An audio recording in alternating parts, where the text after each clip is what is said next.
Then my mom busts in the bathroom. I'm like, Mom, this is a men's restaurant. You can't really do that. And then she grabbed me, and then all of us in the bathroom, we started praying. And then I want to say probably like 15 minutes later, they ended up calling my name.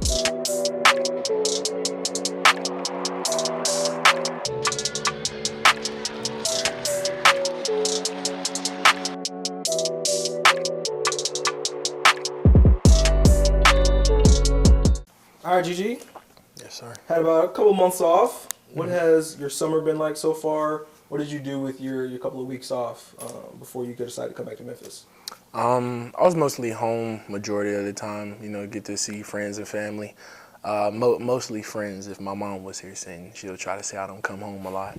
But yeah, I was just back in South Carolina, and then they told us how it wasn't really mandatory to be here, but I just felt that from what I saw myself do this past year from being here, I decided why not just come back and just train. It's work to put in, right? Right. For sure. You also been doing some appearances. Yes, sir. I know we saw you at the elementary school earlier this summer. You're doing camps this week. What has it been like to be able to interact with some of the kids of Memphis and just know they look up to you as you're a Grizzlies player? That's crazy.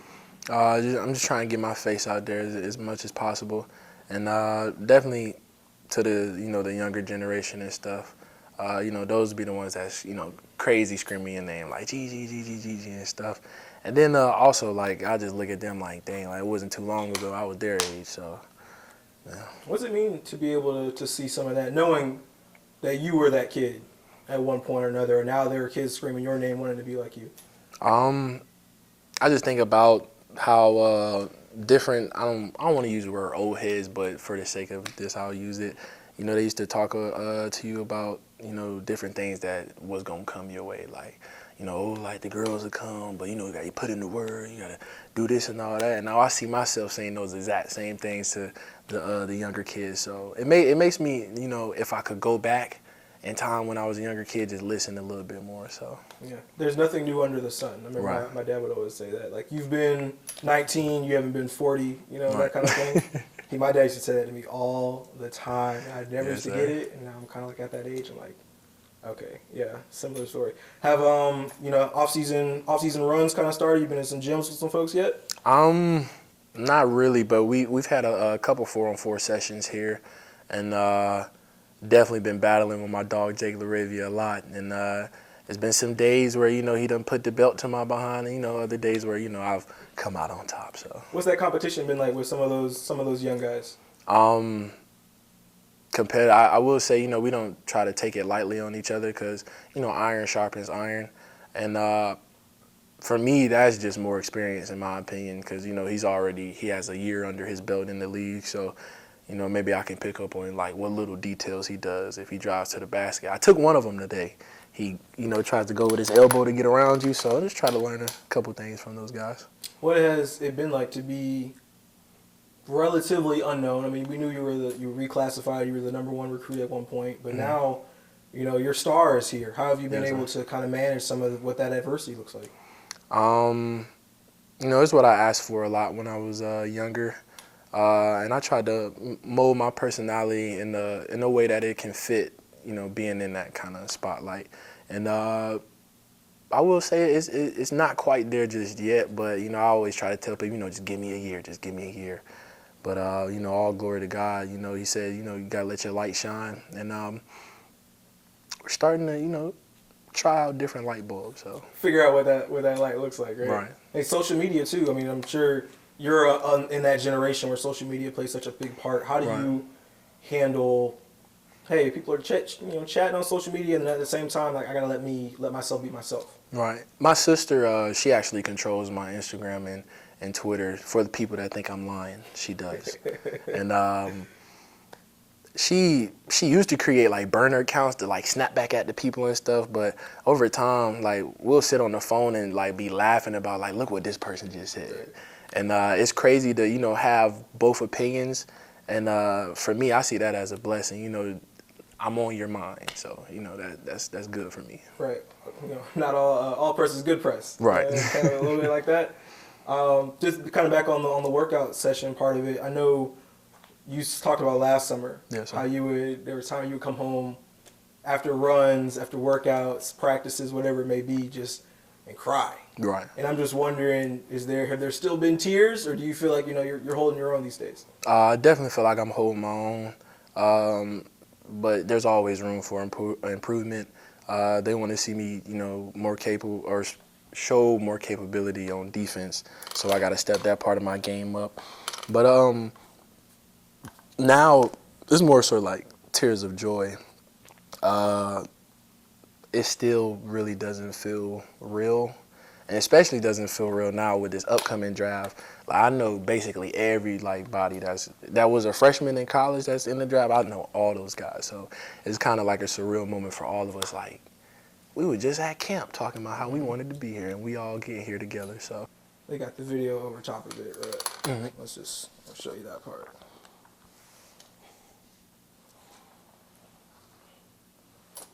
You're kind of yelling in their face. What was that moment of joy like after you had just gotten a phone call?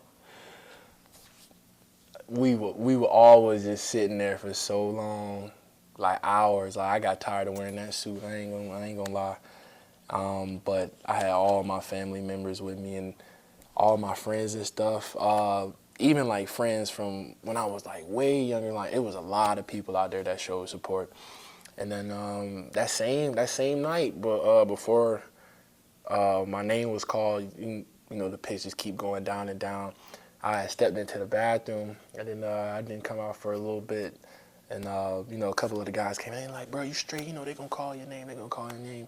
Then my mom busts in the bathroom. I'm like, Mom, this is a men's restaurant. You can't really do that. And then she grabbed me, and then all of us in the bathroom, we started praying. And then I want to say probably like 15 minutes later, they ended up calling my name. And it was cool that when I yelled, I was hoping, like, when I yelled, I was like, all right, they got to yell back. If not, you're going to look corny. But, those guys love me and stuff, so, I love them, so we all get to share these moments. What has your village been like? It seems like in that moment, they were all there for you, but Right. you kind of talked about it throughout the year, just about what your family's been like, your church family's been like. What has that village been like for you, and how have they helped you this year? They also helped me through adversity as well, because I feel like you can do a lot on your own, but, it's always good to, hear an outside voice every now and then. And especially with my father being, the godly man that he is, he has a way to touch you with words. And then, your mom has tough love, so you get that great combination. You can't go wrong. And then with the church family, they always believed in me since I was a young kid, because we had a basketball goal outside the church. And then, I try to sneak out back, get some hoops in every now and then. You're supposed to be listening to Dad in a sermon. Right. He'll come outside, take the ball and stuff, try to hit us with the switch and stuff. But it's all like the attitude they have. It's kind of like they knew it, it was gonna happen, and it just took believing in myself for it to come true. So I've listened to you talk about a little bit about prayer, Mm-hmm. a little bit about God, a little bit about faith. Yes, sir. I remember when you had your exit interviews. And I asked this question, I remember, but you said, when I think about the goodness of Jesus and all he's done for me, my soul cries out. Yes, I remember I put the little, the gospel music underneath it. Right. But just how much has your faith just played a part in this whole journey that you've been on? And how have you been able to maintain it, with the context of a busy NBA schedule? The main thing my parents and family have stressed to me over the years is you always got to keep God first with everything that you do. That's why we pray before we eat, or we pray before we go to bed and stuff, just to acknowledge Him in some type of form. But just from being in church, like majority, if not all, of my life, you can recall back memories or certain scriptures. I'm not really one to quote them, but I can say a couple words about them. But one that comes to mind is, life and death is in the power of the tongue. And my dad always used to tell me, what you want in life, you got to speak it. And before every big game, you'd be like, Dad, if we win, can we get something to eat? He's like, nah, when you win. And I tried to, carry that mentality on. How many times did you say something like that over the course of the season? You gotta know when to pick them and stuff. But you try to have that attitude going in as a competitor to want to win. But it's a different league out there. Them guys are very, very good at putting a ball into a small rim. It's crazy. So. All right, let's circle back to draft night just a little bit. You mentioned you're waiting. Yes, sir. You get called, but you're at 45. Right.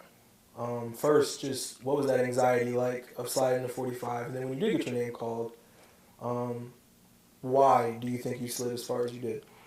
In that moment, it just feel like everybody's looking at you, especially when you have a party and an event for it and lots of people showing up. And, it was kind of scary. Like, I was like, damn, I'm letting everybody down in a sense. We all, oh, yeah, first round. Oh, he might go there. He might go there. And it was some people, that would join the live videos that my friends or somebody was on, sending laughing emojis like, oh, like, you thought he was going to go over him, different things like that.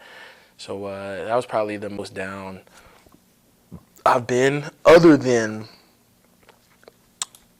the reason why I fell, in my opinion, when I went live on Instagram and did the stupidest thing ever, just talking trash about my coaching staff and my teammates and stuff. And that's probably my only regret ever in my basketball career, was just doing that thing. But I feel like everybody has their own path of getting to the top. Just a matter of time before you get there. 100%. Then once you got drafted, you had some bumps in the road too. You talked about maturity. I remember a couple of times.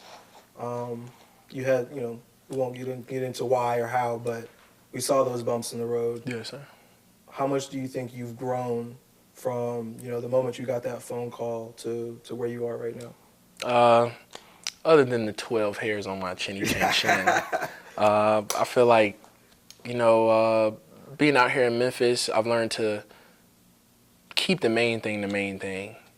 From me staying home in college, there was every distraction in the world you could think of. My friends, they only 13 minutes down the road. They in the dorm every day and stuff. When you step outside, everybody know you and stuff. So my head was extremely big. But now this city's not too big, but it's not too small. And I just love, everybody here in this facility, how they embrace me and how, they know that, that you effed up before, but, there's always room for improvement, and you can't be stuck on the past in moments like that. And I feel like they've helped me not only mature my game, but also as a man. I've learned to be by myself in a sense and not really, need a crowd to be around you. So you've got two guys in your locker room who have been at the pinnacle and know what it looks like to stumble.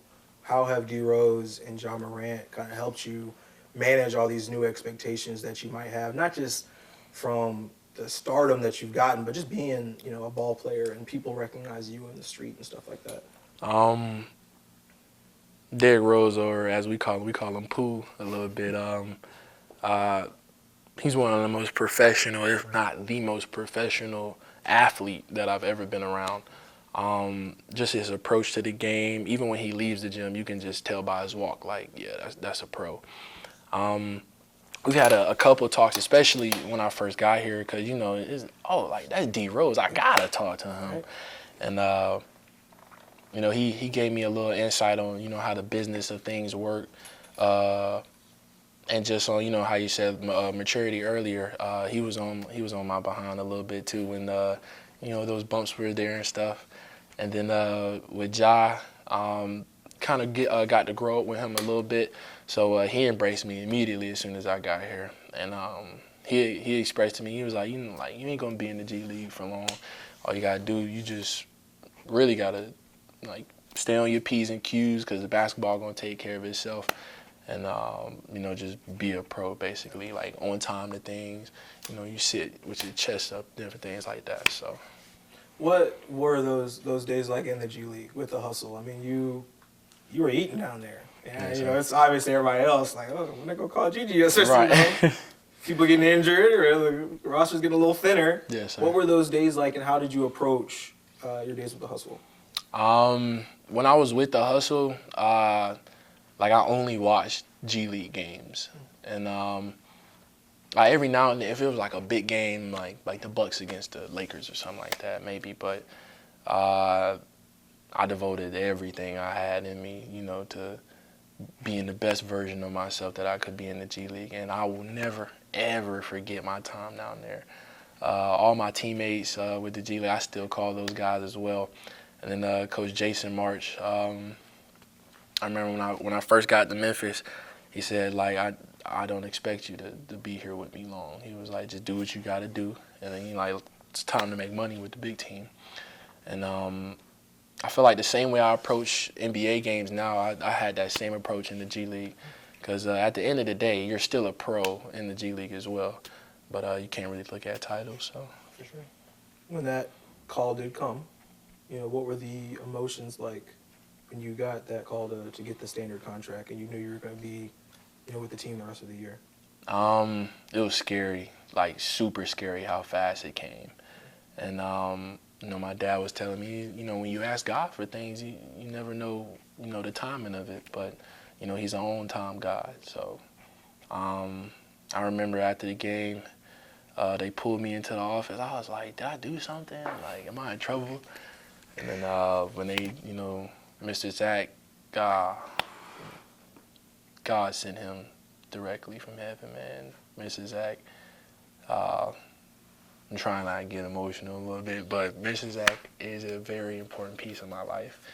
And he believed in me from day one. And just to, hear him say, like, we want you here, probably one of the best feelings I ever received in my life. 100%. So we've seen some of those. We watched your star rise, right? You met LeBron. You had that viral moment with Shaq on TNT. I want to know, what was your favorite moment about this year? I don't really know. Like, as players, we're spoiled and getting to, have these great moments and be a part of greatness on the court. From this year, wow. Probably I got to watch Jaren drop 40 in person. I think it was against the Bucks. Yeah, that was insane. Because he was like, you know how Jaren talks. It's like, yeah, bro, like, people think they're here with me, but whole time, bro, I'm actually here, bro. And I was like, yeah, I believe you, my guy. Like, he was hitting, like, fadeaway step backs from three and stuff. So probably that moment. And we got the win, so that was probably my favorite moment. Yeah, so not when you dropped 40, but when Jaren dropped 40. Yeah. Yeah, you expect that out of yourself as a player to, give it your all every game. And I try not to, I've learned from college, don't dwell on, your personal success, It's okay to be in the moment, but, what they tell me here, the coaches, next play mentality. Because we got 82 more games coming up, so. 100%. What about your welcome to the NBA moment? Everybody's got one. The game right after that Warriors game, we went to Minnesota. I'm walking off the bus. They got the TNT cameras on me and stuff. I'm like, man, we finna go out. We finna hit 5 more threes. Finna get this W in Minnesota. Man, Anthony Edwards off the backboard to himself. I'm like, dang. I think I only played like 7 minutes that game. And when I got in, I kid you not, man, like the floor was shaking. Like, I was so nervous and it was so loud in there. But then you see your teammates, how poised and calm they are, And one of my threes hit backboard, straight glass. I only finished with 1 point. So that was definitely my welcome to the league. Humbling. Right. Especially after the high you just had, right, with that Warriors game. What have you learned about humility? You got to stay that way at all times, even though if people around you see you as, that guy, you can never sit too high up on the horse, because eventually, everyone has their calling. Even when I went on the stretch of games when I played good, went on a stretch of games when, you play bad. But if you work towards, building consistency and things, it'll be easier for you to stay humble because you'll just be, kicking everybody's ass. Sorry, Mom. But, yeah, humbleness, you taught that from a very young age. And my mom used to hate when I would talk trash about other, kids my age, like, nah, he sucks and things. And then when I would have a bad game, she'd be like, hey, you better stop.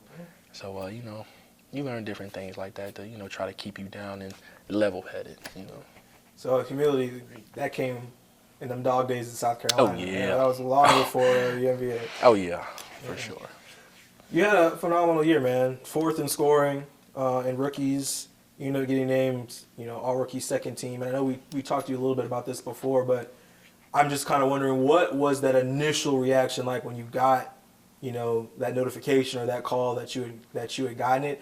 I know you hopped on IG Live. Yeah. And I just want to know, you're talking about, well, they said this and they said that. I just want to know what that moment was like. Was it validating, or, why did you feel like you had to do that?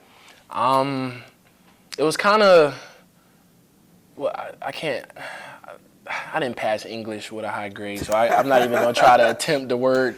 But I tried to, knock at it or nick at it how people, the last time I was on Instagram Live, it was, it was bad, but this time it's different and stuff.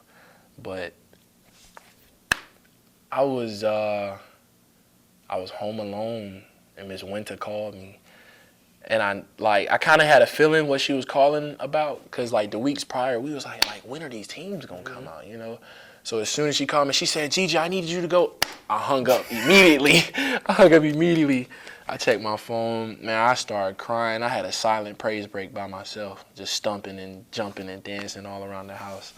So you said validation.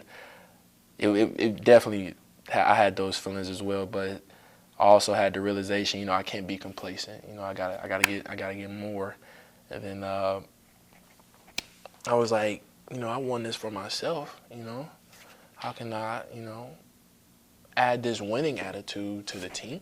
Because we're trying to put ourselves in a position to, win now. So, you kind of have a surreal moment where you think about everything. I was like, okay, you got this now. Now it's only up from here. You gotta stay up. So, that's why I've been here just grinding. So, I know when you picked your jersey number 45. Yes, sir. Is because that's where you were picked in the draft. Yes, sir. How much does that still fuel you? And you're going to keep 45. Oh, definitely. Now that we're moving forward. Yes, sir. When we was talking about, humbleness and things, it's a humbling feeling every time I look at that number. It brings you back. I promise, brings me right back to that moment, just sitting in South Carolina with the blue suit on and stuff. And it's kind of ironic, we have blue colors. So, I'll never forget that day. And, that's my new number going forward and stuff. So, draft is coming up this coming week. There's going to be a lot of guys sitting in the same spot that you were in last week. What advice do you give to somebody who is going to be sitting in that draft room, whether they get picked first round or they get picked, 45? Right. What do you say to a guy coming into the league? You can't worry about where you get picked. If you are going to worry about something, I would say you got to worry about how the locker room is, because if you don't have the right guys in the locker room, it's going to be hard to motivate yourself. If you're not a top 10 pick or really a first rounder, it's going to be hard to motivate yourself, because you're not going to be in the main locker room. You're going to be in the back hall if you're a second rounder. You got to work your way up. And also, it doesn't matter, where you get picked. You get picked for a reason. And regardless of where it is, they know you can play basketball. Otherwise, they wouldn't call your name. So. And now you're going to be a vet. You know what I'm saying? Yeah, right?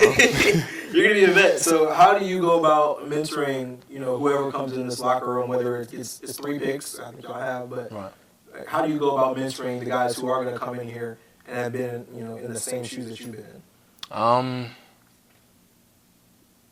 Really just whatever energy they give off and how they are as a person, I feel like I'll have to, stoop down, to be on their level. Because I'm probably if not the same age as them, I'm probably still gonna be younger than them.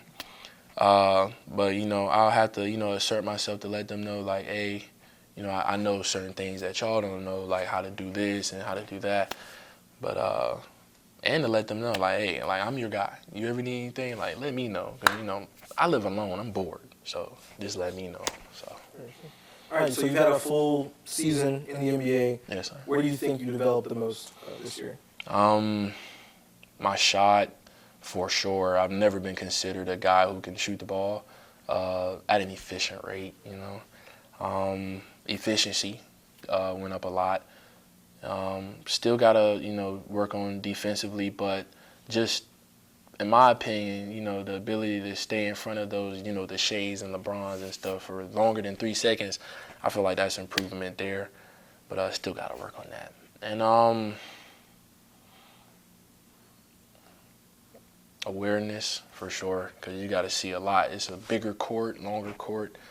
And, mentality.